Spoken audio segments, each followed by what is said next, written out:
Bismillahirrahmanirrahim. Nahmaduhu nusalli ala rasulihil karim. Amma ba'd.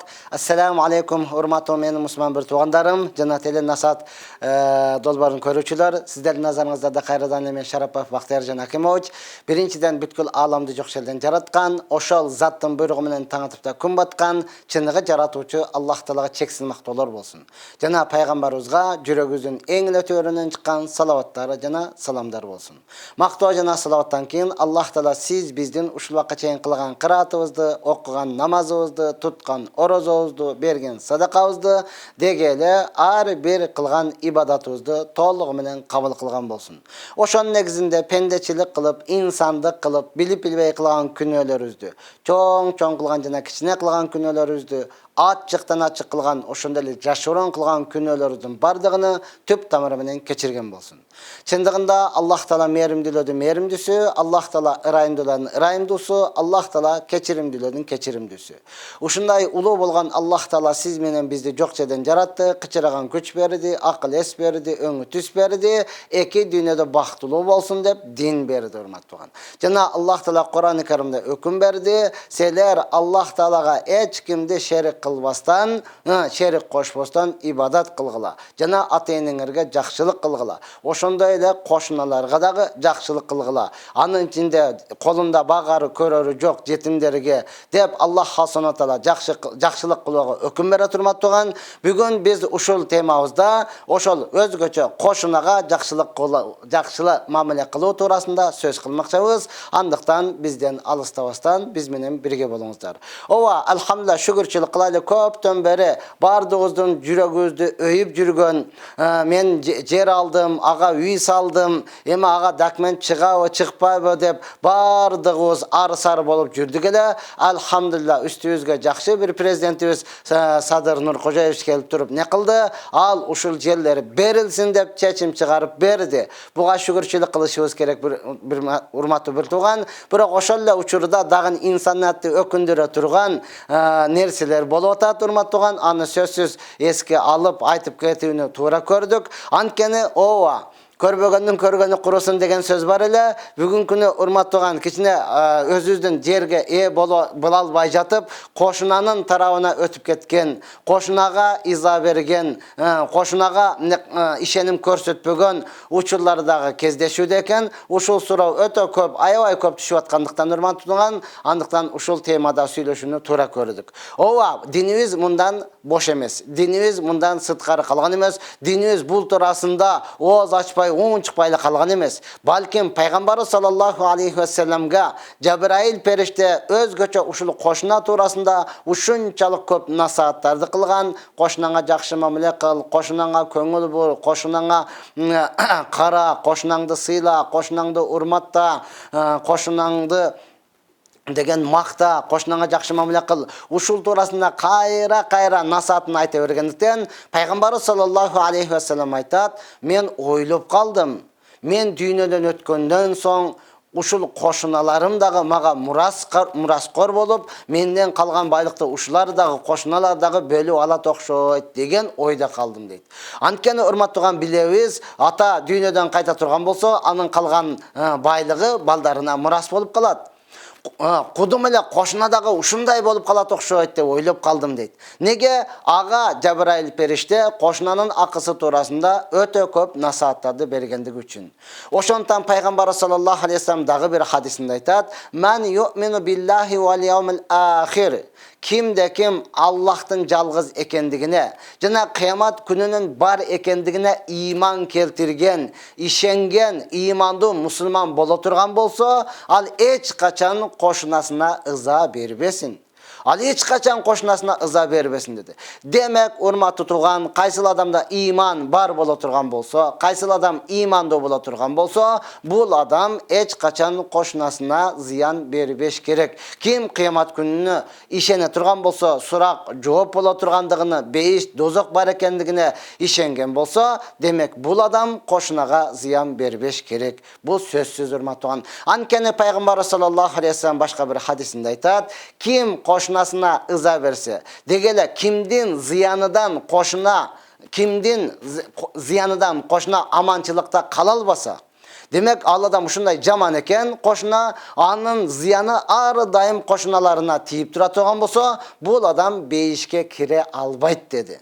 Demek urmat tutuğan, mına uşunçalık dengelde şariatımız, İslam dinimiz, koşunanın darajasını, koşunanın akısını bir kötütürüp uşunday degen. Oşonluktan urmatu menin jalpı uğarmandarım, jalpı mu'min musulman bir tuğandarım degele imandular barıdığız. Allah Teala uşunçalık beri atkanda, uşunçalık mümkünçülük prezidenti şart tüzüp beri atkan uçurda, jalpı özüzge kançalık tiygen bolsa, oşonçon ile Allah turgan bolsa, hurmat tutuğan, sözsüz bul dünyangizge dağı, ahiretingizge dağı jetet. Sizge çeyin kança adamlar bul dünyeden ötkön. Biz dağı ötöbüz. Bizden keyin dağı kança adam kelet oşol jerge hurmat tuğan. Muna oşonduktan özgöçe sizge kançalık ölçemde berilgen bolsa, oşonu. Ova emi hurmat tutuğan aldı jağınız jol bolot, oң jağınızda, sol jalыңızda jana artı jağınızda koşuna bari degen söz.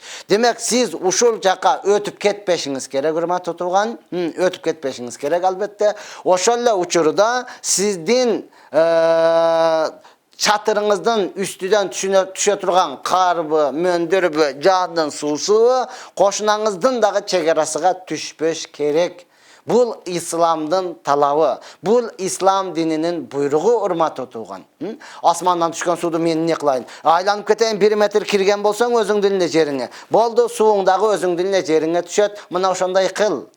Men buğa künöker emesmin de. Ova hurmat tuğan asmandağı suudun tüşüne siz künöker emessiz. Biroq çatırыңızды oşol jaka ne kılat takap je bolsam bütünley jetkirip akırgı çegege çeyin jetkirip salgandygına siz künöker bolup eseptelersiz. Mına oşonduktan uşul koşunalar menen ıntımakta, koşunalar menen birimdikte, koşunalar menen tınçlыкta jaşay turgan bolsaňyz, albatta sizdin jaşooňuzdagy berekeli bolat, aldyga tınç umtulasız hurmat tutugan. Ankeni bizde atalarımızda jakşı söz var. Dinge köngül burbaganda dele bular dinçil bolup ketdi, bular Arapça bolup ketdi, Araptaşıp ketdi dey bergeniňiz menen bizdin atalarыбыз ne degen? Alıskı tuğandan jakınky koşuna artık degen. Boldu men sizge ayat dele aytpay koyayın, hadis dele aytpay koyayın.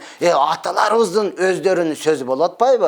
Alıskı tuğandan jakınky koşuna artık. Nege hurmat tuğan? Arı daim siz kaçan üyden çıkıp atas, kaçan üyge kirip atas. Siz kaçan üyde bolasız, kaysı vakıta üyde bolboysuz. Siz üyde ayalınız menen, baldarınız menen kanday mamile edesiz, tolluk koşunalarınız körüp, bilip, uğup, tura turma tutugan. Oşonduktan bul alıskı koşunaga karaganda artıgırak bulat. Kalaverse bizdin atalarыбыз aytkan, sen konuş algıça koşuna algın degen hurmat tutugan. En birinci koşunany karap turup, jer algança koşunany karap, kaysıl elden, kaysıl jelden, kaysıl dindi karmanat, kançalık dengelde mamilesi jakşı, bul negi kayaktan köçüp kelgen, kuulup kelgenbi, je kaçıp kelgenbi, je çınında ele menet üçün kelgenbi, oşolordu karap turup, andan keyin koşunan ne kılgın konuş algın dep aytkan hurmat tutugan.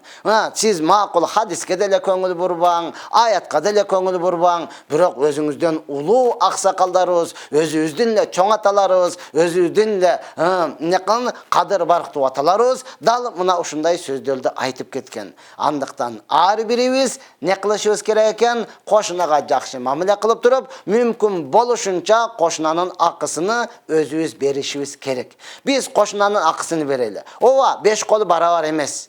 Siz kança akısyny berip, siz kança jakşılık kılsaňyz, körgön bar, bilgen bar hurmat tuğan, oşolla uçurda körbögen, bilbegen koşuna bar. Kudum ele siz jakşılık kılsaňyz menden korkot da, degen men uşundaymın da dep sizge jamandyk kılgan koşunalar dagı bar. Aladın bardığına çıdaysız, ankeni bizdin ulu İmam Azzam rahmatullah aleyhi bizge uşul joldu körüsötüp, anan özü dagı koşunalarıga kanday mamile kılgandygyny tarihka kaltırıp ketken hurmat tutugan. Biz ova İmam Azzam mazhabındabız, Hanafi mazhabındabız, mına uşunun jolundabız tüzüp bergen jolunda hurmat tutugan Abu Hanife rahmatullah aleyhi al dele bizge okşagan insan bolgan, al dele jaşagan болған, анын деле үйі болған урматтуу тууган, ал аалым болуп асманда, же болбосо элден өзгөчөлөнүп, обочолонуп, башка бир жерде жашап келип, анан маселесин айткан эмес. Жалпы ошол эл катарында эле кошуналар менен жашап туруп, бардык маселелерин айткан. Ошонун окуясында айтылып жүрө турматтуу тууган, күндөрдүн бир күнүндө имам Аззам рахматуллах алейхинин кошуналарынын бирөөсү үйүнү сатылат деп жазып коюптур. Же болсом үйүмдү сатам деп Абу Ханифа рахматуллах алейх барды. Барды үйүмдү сатам деп. Анан эмне үчүн ушундай зарыл болуп калды, муну сатып эми башка жака көчүш керек болуп калды дегенде имам Аззам рахматуллах алейх айтат. Жок, канчага сатасың? 30 000 динар. Макул, мен ошончо динарды сага берейин, сен ишиңди, муктаждыгыңды бүтүрү дагы үйүңдө жашай бергин. Dedi, жанагы несе адам кошунасы сүйүнүп кетти. Өзүнүн жашаган үйүндө канча да урматтуу тууган.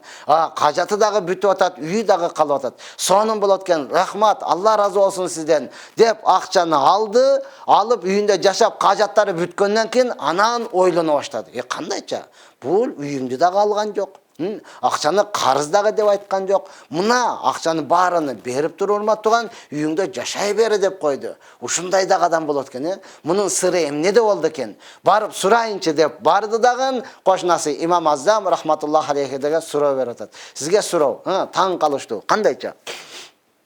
Siz үйдү барып көргөн дагы жоксуз, үйгө кызыккан дагы жоксуз, үйдү алам деген дагы жоксуз. Бирок мен сураган акчаны бердиңиз, карызга дагы деген жоксуз, кийин тапканыңда бересиң дагы деген жоксуз. Бул эмнеге, эмне үчүн дегенде имам Аззам рахматуллах алейхи айтып атат. Ооба, ал жылуу, жумшак өзүнүн сөзү менен айтып жеткирген, бирок биз кыргызга андай деп айта турган болсок жетпей турматтуган, ошондон өзүмдүн тарабынан кошом, анан илимдүүлөр мага сын тагып, комментарийин жазып, ар нерсени айтып бербеңиз урматтуу тууган, мен ал нерсенин бардыгын түшүнөм. Имам Аззам рахматуллах алейхи не дейт? Өзү сен дейт бир акмак эле адамсың дейт.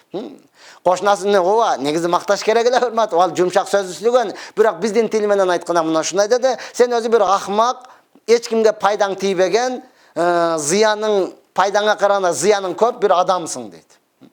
Азы сен бул жерде үйүңдү сатып көчүп кете турган болсоң, дагы кандай жерге барасың, кандай адамдарга кошуна болосуң, аларга дагы канчалык зыяның тийип, аларды канча кыйнайсың. Мына ошондуктан сенин жамандыгыңа, сенин кулук мүнөзүңдүн оордугуна мына биз шыдайбыз. Сен ушул жерде эле жашай бер. Мен ошон үчүн бердим деди урматтуу тууган. Мына ушундай дагы кошуналарыбыз жашоодо кездешет. Жок эмес, бар деген сөз. Андыктан мына ушулардын бардыгына не кылабыз урматтуу тууган? Өзүбүз кошунанын акысын беребиз дагы, өзүбүздүн акыбызды талап кылбайбыз, өзүбүздүн акыбызды Аллахтан сурап алабыз. Анткени пайгамбар саллаллаху алейхи вассалам өзү дуа кылып атат. Я Аллахым, мага жакшы кошуна бергин деп Аллахтан сурап атат. Биз дагы дал ошондой сурашыбыз керек. Эми кантип, кандай абалда кошуналар болуп калды урматтуу тууган? Кошуна түрү менен болот. Чынында эле кошунаны сиздин жердешиңиз, таанышыңыз, мурдадан иштешкениңиз болушу мүмкүн. Жок, чоочун эле өмүрүңүздө көрбөгөн бир адам болушу мүмкүн.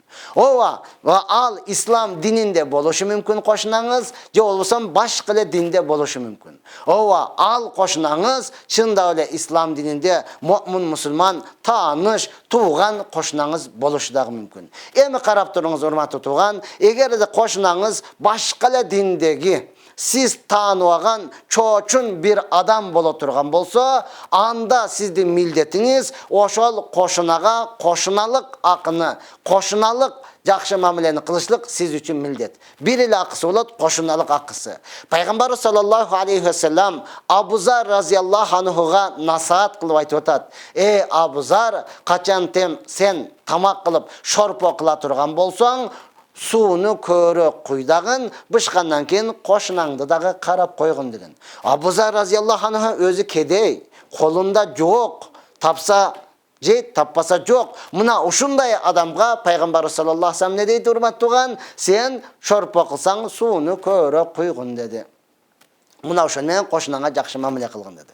Ооба, эми кошунаңыз чынында эле не болчу? Мусулман сиздин диниңизде, анан сизге кошуна болду. Бул адамдын эки акысы бар. Мусулмандык акысы бар, и кошуналык акысы бар, урматтуу тууган. Siz эки акысыны беришиңиз милдет. Ошол эле учурда кошунаңыз не болду? Кошуна болду. musulman boldu, sizdin jakın tuğanыңız, dosuңuz, qaysı tağаңыз, jeğeniңiz, bölöңüz, qaysı bir tarabdan sizge tuğan eken. Kırgızda jakşı bir söz var. Suraşpa, suraşsaң tuğan çıkıp kalat depçi. Suraşa kelseňiz, çында bile sizdin tuğanыңız eken. Anda bul adamga 3 tarabdan sizdin akыңız var, hormatly, mildetiniz var. 3 koşunalyk akысы var, tuğandyk akысы var, musulmandyk akысы var. Muna oşonduktan, hormatly meni musulman bir tuğandarım, bardygybız ne kılaylı bir garış yer üçün koşunağız menen ömür boyu teskeri karaşpastan, bir karış yer üçün ömür boyu koşunanın uyga kiribesden dünyeden ötüp ketsek, hormatly oğan anda ahiretimiz korkunçlu bolup kalat. Muna oşonduktan ne kılaylı? Bardygybız gel koşuna keçirip koy meni. Uşunday bilbesden kirip algan ekenmen, men uşul sözdü ukkandan keyin boldu, tawba kıldım deseňiz, hormatly oğan, siz çыныгы imandu Allah'a jana kıyamat gününe işengen, çыныгы imandu koşunalardan bolosuz. Ova hormatly oğan bir ile doğru, bir ile zamanda yaşap atabız. Men dele aytkanym menen hormatly tugan, men dele pendeçimin de pendemine kemçiliktümin. Men koşuna nemenen agorotumdan art tarafdan, bul buruç tarafdan koşunaga 1 metr kirip ketipdirmen. Çınında ele dairatkana saldım ele, bilbegen amalda 1 metrede kirip ketipdirmen. Anan uşul jaktagı koşunam öte jakşı adam da maşallah. Kelip kaldı aytdı, koşuna bul jaktan kirip ketipsiz deydi. Tu eta men bilbepdirmen. İşe kazıp koygonmun, fundamentini kuyup koygonmun da. Boldu ne kılat degem ayla jok kömöbüz, bul jakka jılabız desem, koşunanın jakşılыгына караңыз, hormatly. Koşunan kanday jakşı bolsa, jaşoňdagy jеңil bolat da. Al aytat, "Jok" deyt koşuna. Kala bersin, uşunçalyk çukup, uşunça mehnetli kılıp koyupsuz, bul uşul boydan kala bersin. Anda kanday bolsun? Men bul jak siz taraftan 1 metr bul jaka kirip alam, menin üyüm bul jaka jılattagın, bul jakta menin agorotumdagy biraz kenenirek bolup kalat eken deyt. Irasız bu deyt, men 10 jol ırazımın goy. Antkeni bul jakta kazıp koygan, fundament kuyup koygan, munu tolturuş kerek, kayra bul jaka jılış kerek, kança mehnet, kança wakытta hormatly oğan. Men ırazımın, boldu, siz bul jaka kirip alaberiňiz dedi. Dedim, bul kirip aldı, sonun jaşoo. Maşallah. Koşunalaryň jakşı bolsa mına oşol. Hazır çynyn aytkanda men hormatly oğan ary beri çakırıla borup turup, üýge köp dele barbay kalym da. Üýge köp dele bara albaýym da, üýgeçi. Keçinde barıp kalyşym mümkin, taňga mal barıp kalyşym mümkin, barıp ele tiýip ele kaýtyp kalyşym mümkin. Meni tolluk üý bilemde karap, maşallah, oşolaga jaradan berip, emne bar, emne jok, emne muhtaçlyk bolup kalat bolsa, kirip oňdap jasap bergen, bular menin koşunalarym. Bular menin koşunalarım, hormatly oğan. Muna uşular jakşı bolgondygy üçin, ana men uşunday wagt bölüp gelip sizlerge masele aytyp, wagt bölüp barıp sizlerge özüm bilgen jakşı şariat maselelerini jetkirip kelewge mümkinçilik bolup atat. Jalpybызга, bardygybызга muna uşunday koşunalar kerek, hormatly oğan. Antkeni, hormatly oğan, men bul jerde jok bola turgan bolsam, alar bardygy üýümde korup, moldeke jok ele, damalla üýde jok ele, al bilbeýim kaç wagtda kelet, hazır eşigi kultak dep menin köçötlerime su koyup koya turgan, degele üýümde karap tura turgan, bulary jalpy koşunalar. Bardygybızdy mildetibиz mına uşunday, hormatly oğan, koşunaga jakşı kılıp, eme ova jol jaktan çıkıp bala turgan bolsaňyz, hormatly oğan, Paýgambar sallallahu aleyhi ve sellem bir hadisde aytat, kimde kim makul jol jaktan mı, kaysyl tarapdan bolsa, koşuna bolsa koşunaga beretkensiz. Jol jaktan bola turgan bolsa hiç kim talaşpay aytat. Bul degen hökümetden jeri, hormatly oğan, myzamsız çıkıp ketdiňiz. Kaysyl tarapdan dagı, hormatly oğan, Paýgambarymyzyň hadisinde gelet, bir garış jerde uğurdap myzamsız ala turgan bolsa, bir garış koşunanın akısına kirip kete turgan bolsa, Allah Taala kıyamat günü 7 katar jerdi anın moynuna ukuruk kılıp salıp koyot. Kişen kılıp salıp koyot. Hamıt kılıp salıp koyot degen hormatly tutugan. Moynuňuzga mundan şunday bolat, körgen adamdın bardygy bilet. Bul degen jer urdagan eken. Bul degen koşunasının jerine kirip ketken eken. Bul degen özünün çegerasına toybogon, başka birödün çegerasına köz atkan adam eken. Bardygy bilet, hormatly tugan. Oşonduktan bul dünýede şermende bolgonuňyz hiç nerse emas. Ahirette şermende bolboýly, ahirette jalpy elge uyat bolup kalbastan, bardygyz azyrtan kaysyl jerde bolboňuz, özüňizden çegaraňyzdy ala turgan bolsaňyz, adal emgek menen muna oşol sizdi karatat, muna oşol sizge jetet, hormatly tugan. Eme koşunanyň akysy çynynda ele, hormatly tugan, bardygybызga aytılıp jüret. Paýgambar sallallahu aleyhi ve sellem doğrunda 7 üý bile var ele, 7 koşuna. Жетеутен кедей урматы туган. Эми ошолордун бирөөсүнө койдун башы белек болуп келип калды. Мына койдун башыны жеп бышырып жеп коюңуз деп келди эле. Бул алып туруп ойлоду. Мага караганда бул кошунам ачкараак болсо керек. Бул кошунам бизден дагы бир аз кедейрээк эле. Ушуга берейинчи деп ага берди. Берди эле, ал дагы рахмат, Алла разы болсун деп эле бышырып жеп койгон жок. Балким алып туруп ойлонду. Азыр мен бышырып жеген менен курсагым тойсо, бул жактагы кошунам эмне болот? Бул мага караганда муктажыраак болсо керек деп берди. Мына ошентип 7 үйдү айланып, эң биринчи берген адамга кайрадан койдун башы келип калды, урматтуу тууган. Караңызчы, кандай ынтымакта, кандай бири-бирини ойлогон кошуналардын бири-бириге болгон мамилесини. Мына ошондон бардыгыбыз бири-бирибизге ушундай болушубуз керек. Дагы элибизде ушундай бир сөз бар экен. Кошунаң бай болсо бай болгон, кедей болсо кедей болгон деп. Бул кандайча? Мунун түшүнүгү ушундай экен. Эгер кошунаң кедей боло турган болсо, сен не кылгын, урматтуу тууган? Ошону кедейлигини билдирбестен берип тургун ошого. Эгер кошунаң бай боло турган болсо, анда ошого сен дагы байдай кылып мамиле кылгын деген сөз экен, урматтуу тууган. Мына ошондуктан бул кошуна колунда бар боло турган болсо, анан келип паткалендик кылып, ар бир жумушуну бүтүрүп берип, кызматыны кылып, колунда жок боло турган болсо, булар ушундай, булар өнбөйт, өспөйт деп аны төмөн санабастан, балким, урматтуу тууган, кошуналарга бардыгыбыз жардам берип турайлы. Ооба, негизи кошунанын акысыга көңүл бурбай калдык, коңша менен такыр ойлонбой калдык, урматтуу тууган. Шарият боюнча сенин үйүң кошунанын үйүнөн бийик болбош керек. Неге сенин үйүң күндү тосуп калып, бул жака, урматтуу тууган, күндү тосуп калбаш керек. Шарият мына ошол эле учурда шариятта, урматтуу тууган, сенин терезең кошуна жака бурулбаш керек. Анткени сен чыгып терезеден караган учурда кошунаңдын жалпы үйүндөгү эмне бар, алар көрүнөт. Мына ошондон бул адепсиздик, урматтуу тууган. Анткени кошуна не кылат? Өзүнүн огородо тосук боло турган болсо, аялы менен ойношу мүмкүн, чуркашы мүмкүн, деги эле кыска кийинип алып туруп, өзүнүн огородунда жумуш иштерини кылышы мүмкүн. Ошону карап турганыңыз бул шариятта уруксат берилбеген, тыюу салынган нерселерден. Эми, урматтуу тууган, эң Пайгамбар саллаллаху алейхи вассалам айткан сөзү бар экен, аны дагы айтып өтпөсөк болбойт. Пайгамбар саллаллаху алейхи вассалам айтат: кошунанын аялы менен ойноштук кылуу, кошунанын аялы менен зына кылуу бөтөн 10 аял менен зына кылгандан дагы жаманыраак деген экен, урматтуу тууган. Бул деген сөз, кошунаңыз кожоюну качан кетип атат, качан келет билесиз. Кошунаңыздын аялы менен жакшы мамиледе болуп албаңыз, балким эркек эркеги менен, аял аялы менен жакшы мамиледе болсун. Макулбу?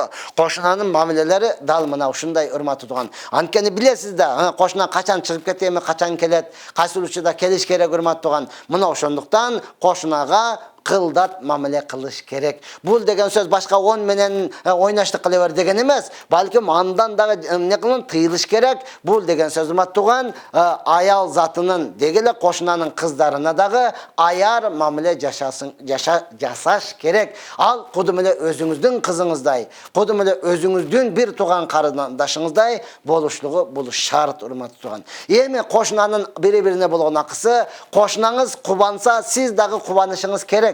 Ал деген сөз, кошунаңыз машина алып келдиби, сиз дагы кудум эле өзүңүз алгандай сүйүнүп, кубанып, биз машина алдык дешиңиз керек, урматтуу тууган. Анткени кокус бир ооруп калсаңыз, кокус бир жака барыш керек болуп кала турган болсо, скорый чакырсаңыз, алысыраак ал келбей жатат, ушул кошунаңыздын машинасы турат. Ушундай болуп калды десеңиз, ошол заматта ал жеткирет, урматтуу тууган. Кошунаңыз машина алса, ичиңизге эшек өлүп, кабагыңыз бүркөлүп, биз дагы эми алышыбыз керек, ал алып атпайбы деп ага өчөшүп жашашлык, бул динсиздик, бул ыймансыздык, урматтуу тууган. Кошунаңыз эмне алды, деги эле эмне үчүн кубанып атат, ошого жараша сиз кубанышыңыз керек. Диван алган болсо, сонун болупту деп кудум эле сиз алгандай. Ушундай жакшы нерсе алган болсо, кудум эле өзүңүз алгандай кубанышыңыз керек. Ага өчөшүп жашабаң. Демек, бул машина алып туруп, биз дагы машина алышыбыз керек деп барып эле кредитке болсо дагы, карыз арыз кылып дагы мына мен деле алдым деп баш көтөрбөстөн, муну болсо бул эски экен, мен керек болсо жаңысын алып аламын деп туруп бой көтөрбөстөн, жок, ошол кандай нерсеге кубанса, сиз дагы ошондой кубанышыңыз керек. Ошол эле учурда, ушун эле тескерisi, кошунаңыз кайсы нерсеге кайгырып атат, сиз кайгысыны тең бөлүшүңүз керек, урматтуу тууган. Анткени инсан бир баласы бирөөдөн жакындан айрылып калган болушу мүмкүн, кандайдыр бир кысыкка учурап калган болушу мүмкүн. Ооба да ушуну көрүш керек болчу да булчу. Ушундай болот деп ойлогом мен деп туруп, аны табалабастан, жок, ошо менен төң таазияны билдирип, тең бөлүшүп, кайгырма, мына биз турабыз, сен буюрса жалгыз эмессиң, мына биз сага толук жардам беребиз, не керек айта бер, үйүңө туугандарың батпай жаткан болсо, мана менин үйүм бош, эгерде сага идиш аяк керек болуп аткан болсо, мана менде бар деп толук ага апак-чапак ийнежип дегеле, урматтуу тууган, ошону менен камырдай жуулушуп, жакшы мамиледе болуп, алыш бериш болуп турушлугу шарт, урматтуу тууган. Ошол эле жолдо бардыгыбыз билебиз, Имам Аззам рахматуллах алейхинин кошуналары кандай зыян бергендигини. Урматтуу тууган, кошуна дегенде эле жаныңыздагы эле эмес, оң жагыдан 40 үй, сол жагыңыздан 40 үй, алдыңыздан артыңыздан 40 үй, булар бүт барды кошуна болуп эсептелет. Ооба, Айша энебиз айтты, кошунамдын эң акыллуурагы ким деди эле пайгамбарыбыз айтты. Кимдин эшиги жакын болсо, ошол акыллуураак, урматтуу тууган. Эң жакыны мына ошол. Канса дагы эми ушулардын бардыгы сизге кошуна болуп эсептелет. Андыктан бул жака мусоркаңызды таштап, таштандыңызды таштап, жаман нерсени бул жака таштаганга акыңыз жок. Сиз ага ыза берген болуп эсептеленесиз. Ошон эле учурда, урматтуу тууган, дагы айтып кете турган нерсе, эгер азыр алхамдулилла ар бир көчөгө мусорду таштандыны таштаган машина кирет, ошону анык билип туруп киреби, анан мусоркаңызды жолго чыгарыңыз. Келбей калган болсо, кайрадан эле алып кирип кетиңиз. Ап чыгып койдум, эми келбей калды, менде эмне күнөө деп, бул жерде иттер көтөрүп, иттердин алын чачып, калган кошуналган үйгө көтөрүп баргандыгы, бул сизге эмне болот? Күнөө болуп эсептелет, урматтуу тууган. Ошол эле учурда кошуналар мал бакканда дагы, ит кармаганда дагы кошунага зыян бербей тургандай кылып кармаңыз. Ит багып алдыңыз, ал түнү менен ажылдайт, кошунанын терезесине барып кыйкырат, аны не кылат? Уктата койбойт. Итиңе же тамак бер, же байлап койчу десе, сиз байлабайсыз.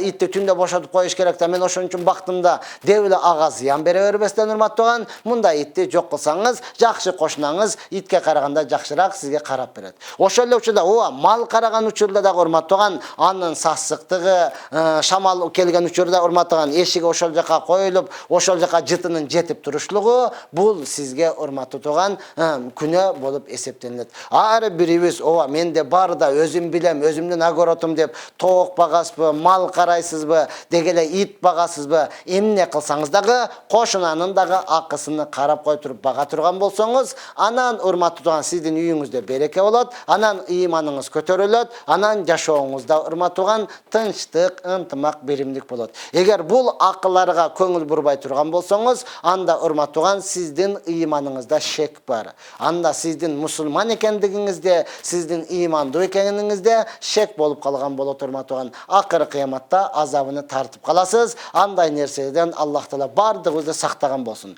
Эми караңыз, Ибн Мубарак дегеле мурдагы сахаба пайгамбарлардан кийинки табииндерде ушунчалык жакшы окуялар бар, кошуналарга мамиле кылгандыгы, кошунанын канчалык деңгээлде жакшы экендиги туурасында. Ибн Мубарак ошол эле учурда Имам Азамдын дагы окуясында айтылып жүрөт. Бир адам, Имам Азам рахматуллахын кошунасы, үйүмдү сатам деп коюптур. Имам Азам келип сурады, канча десе, не дейт? 1000 динар. 1000 динар. 100 000 динар. 100 000. Айтты, бул үйүң эски болсо өзү, мынча кымбат айтып атасың. Бул негизден чын-чын акенде 50 000 деле турбайт. Көп болсо 30 000 динар болушу мүмкүн. Десе, кошунасы айтат, билем дейт. Сиз айткандай эле 30 000 эле. Бирок 70 000 кошунам сиз турасыз го деди да. 70 000 сиз, мен үйүмдү саткан жокмун, мен кошунаны сатып атам. 70 000 сиз турасыз. Дегенде урматтаган Имам Азам рахматуллах өзі уялып кетті. Уялып кеткен aytты, "Қоя, біреуге айтпа мұны. Біреуге айтпа мұны. Кел, мен ошо 100.000 динарды берен, сен сатам деген жазуыңды алып қойдағын, өзіңде жашай берген" деді да урматтаган. Дал мына ушундай 100.000-дик дегеле сатқысыз, сатып алгысыз, баасыз кошуналарды биз Аллахтан тилешибиз керек, жана өзүбүз ошондой кошуна болуунун аракетин кылышыбыз керек, урматтуу. Эми карасаң, кээ бирлер айтып атат, жашы бир канчага барып калган, эрте кечпи кетет деген үмүт болуп калган. Бирок бир карыш жер үчүн тишинин кирини шоруп, тырышып бербей турган. Эрини деле укпайт, күйөө жолдошун укпайт, балдарына деле укпайт, кошунасын деле укпайт. Жок, менин атымда мен бербеймин бул жерди. Айланып кетейин, сизге окшогон канча адамдан калды бул жер. Эртең кеткенде урматтуу туган, кошуналарыңыз бардыгы мактап келсин. Рас болду ушул, эми мына жылдырып алайлы, мындан кутулдук го деп калбасын урматтуу туган. Тирүү кезиңизде бардыгына ачык айкын кылып койсоңуз, урматтуу туган, эртең балдарыңыз дагы көчөдө ачык айкын жакшы ойнойт деген сөз урматтуу туган. Мына ошондой кошуналарга бүгүнкү күнү ооба кээ бир жерлерде урматтуу туган баягы техника жетишпегендиктен мектепке барат, дегеле башка бир жака жолго чыгып калат. Сиздин машинаңыз бар боло турган болсо, ошолорду алып алышлык бул дагы кошунанын милдетиден. Алхамдулилlah биз өтө сонун заманда жашап атабыз урматтуу туган. Канчалык жакшылык кылсаңыз дагы жакшылыктын түрү көп. Колуңуздан келишинче кошуналарга жакшы мамиле кылып, урматтуу туган, болбосо эч нерсеңиз жок болсо, кошунага жылмайып карап, жакшы жылуу сөзүңүздү айтып, өзүң мүмкүн болушунча кошунадан биринчи сиз ассаламу алейкум деп салам берип, аны менен жылуу жумшак учурашышык сиздин милдетиңиз. Бардыгыбыз биринчи өзүбүздүн милдетибизди билип кыла турган болсок, урматтуу туган, анан акыбызды Аллахтан сурай турган болсок, жашоо өтө жеңил болот. Бүгүнкү күнү жалпы эле элде бардыгы өзүнүн акысыны гана талап кылып калды. Менин укугумду тебелебе, мен билем укугумду деп эле бардыгы укугуну талашып калды, урматтуу туган, милдетини билбей калды. Мына ошондуктан ата бала менен, бала ата менен, эне кызы менен келише албай калды. Неге? Бардыгы өзүнүн укугун талап калып калды. Кайсылы жерге болсо, динсиздер мына ушундай кылат, урматтуу туган. Динсиздер бүгүн балдарыбызга, бүгүн кыздарыбызга айтып атат, үйдө атаң урушса, апаң урушса бизге айт депчи. Неге баланын укугуну талап кылып атат? Мугалимдерге дагы мына ушундай кылып атабыз, мектепке жөнөткөндө мугалимиң эжекейиң урушса мага айт. Я Алла, аталарыбыз, атабабыз эзелтен айтып кеткен, болушчактын баласы урушчак болот деп. Эми бул сөзсүз не де болсо деле анан алып коесуңуз, менби, мен алышым керекпи, мен милдеттүүмүнбү деп ага сөз кайтарат. Эми жаш балаң, өзүңдүн балаң ошентип атса, анан либой ата-эне, ар бир ата-эне урушабы, ар бир ата-эне кыйкырабы, кыйкырса кыйкырбаң, кыйкырганга акыңыз жок. Я Алла, биз балдарыбыздын урматтуу туган укугуну корбойбуз деп атып, аларды чектен ашырып жиберип, эртең өзүбүз кыйналып калабыз. Эртең өзүбүз ар бирөөбүз кыйналып калабыз. Аталарыбыз айтат эле, балам балалуу болгондо билесиң депчи. Эртең өзүңүздүн балаңыз дал сизге мына ошентип сөз кайтарып, өзүңүздүн балаңыз дал мына ошентип сизге каяша айтып, өзүңүздүн балаңыз ошол жака менин укугумду коргоп бергиле деп арыз жазып, анан сиз балаңыздын себебинен колуңузга кишен салынып, балаңыздын себебинен 72 саат кармалганыңызда, ошондо билесиз аттың деп арман кыласыз. Андыктан урматы менин мусулман бир туугандарым, жалпы балдарыбызга дагы, кыздарыбызга дагы, өзүбүзгө дагы биринчи милдетибизди билейли, аларга милдетини үйрөтөйлү. Качан милдетини билгенден кийин урматтуу туган, анан акысыны Аллахтан талап кылууну үйрөтөйлү. Анткени пайгамбар саллаллаху алейхи вассалам айткан, албетте кыяматка жакын жалпы адамдар акысыны гана талап кылат деди. Пайгамбардын достору эмне кылды? Сахабалар сурады. Ошондо биз эмне кылайлы дегенде, силер ар бир адамдын акысыны бергиле дагы, өзүңөрдүн акыңарды Аллахтан сурап алгыла деди. Акыйкатта урматтуу Аллахтан сурап, siz чынында эле ошолордун акысыны берип, кошунага жакшы мамиле кыла турган болсоңуз, иншалла жашооңуз ошол жерде жашоо береке болот. Ошол айылдан кеткиңиз келбей турматуган, ошол жерде гана жалпы сиз өнүгүп өсөсүз. Анткени өзүңүз жаман болуп, кошунаны жаман дей берсеңиз, урматтууган, жакшы кошунаны каяктан табасыз? Көчүп кетип эле жок, урматтууган. Кыргызда жакшы сөз бар. Көчтүң, өчтүң дейт. Сиз бул жерде мындалар жаман экен, кошуналарым жаман чыгып калды деп туруп көчүп кеттиңизби, өчтүңүз. Барган жердегилер дагы сизди айтат, бул жаман экен, ошол элге батпай, анан бул жака көчүп келиптир деп айтат, урматтууган. Мына ошондуктан мүмкүн болушунча бардык кошунанын жакшы жагыны ашырып, жаман жагыны жашырып, ошолорду мактоонун аракетин кылабыз, урматтууган. Анткени bizde жақсы сөз бар аталардан. Қыңырылған иш 40 жылда билинет деп коет го. Бүгүн күнү 40 жылга жетпей эле, бир 40 күнгө жетпей эле билинип калып аткан учуру. Азыр сиз мына кошунаңызга айттыңыз, урматтуу тууган, үйүңүзгө баргычаңыз эле айланып туруп кайра өзүңүзгө келип атат. Сен айтыпсың го депчи. Жер карап калып атасыз. Жок, мен мындай эле айтып койгонмун.